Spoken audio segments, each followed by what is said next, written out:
Why you have to take control of your thoughts?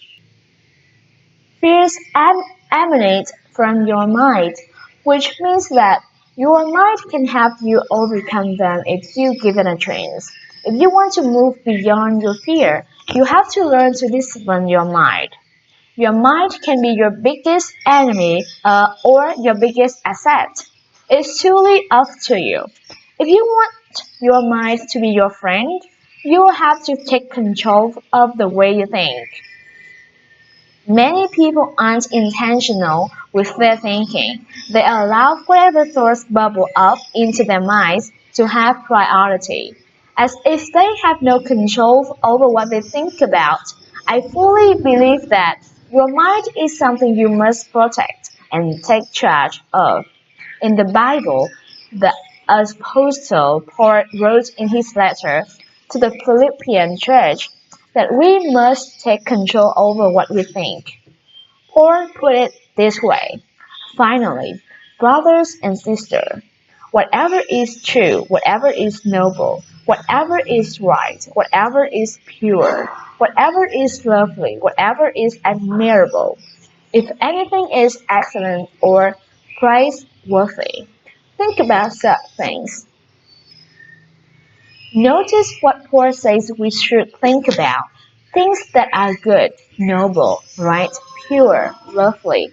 It's essentially the original call to the power of positive thinking. The content we think about has the power to transform our minds. Something that Paul wrote about in his letter to the Romans when he said, be transformed by the renewing of your mind. If you're tired of thinking negative, self-defeating thoughts that are darkened by fear, then you have to turn your thoughts to good, noble, and right things in order to renew your mind. It's a challenge because for some people, the power of positive thinking is really just the power of denial of negative thoughts, but denial doesn't have you crawl. Denial doesn't renew your mind.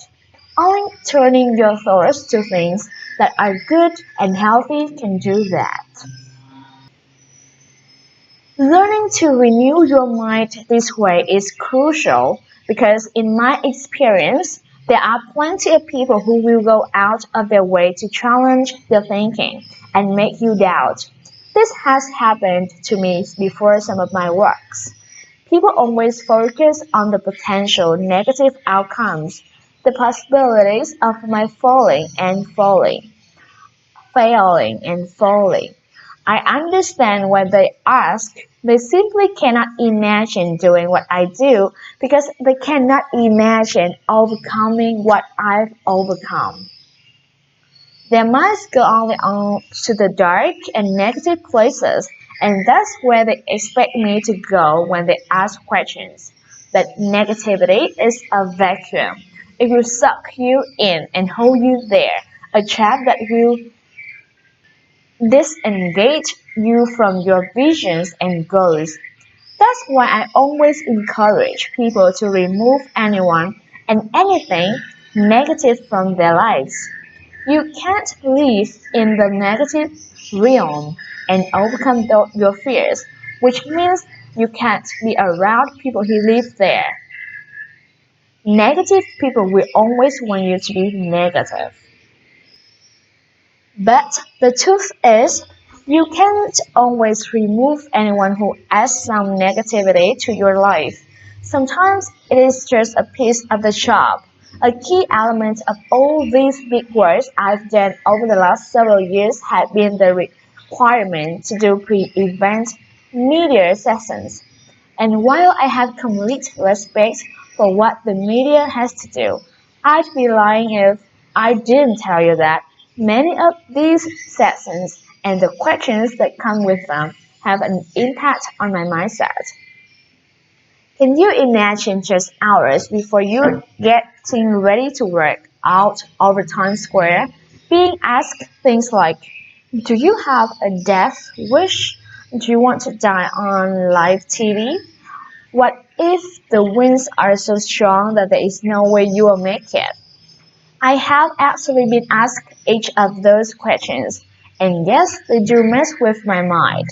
That's why developing this specific discipline is an absolute necessity.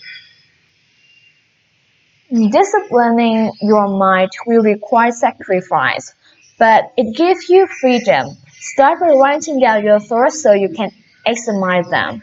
Take an hour and write down everything that comes into your head without filtering it. Then, after the hour is up, take a look at what you are written down. Is it mostly positive or mostly negative, full of doubt or full of faith? Look at the pattern because you will either need to break it or encourage it, depending on whether or not it's building you up towards what's good. When you discipline your thoughts and where you allow them to go, you begin to move in the direction of your dreams. This discipline is crucial because it is the foundation for your future. And when you have a firm foundation, even if you fall, you get back up that much quicker. Build a firm foundation by surrounding yourself with positive people and positive things. Fill your mind with positive music and messages, positive words and images. Avoid putting destructive or hurtful junk into your brain because what you put in, you will inevitably get out.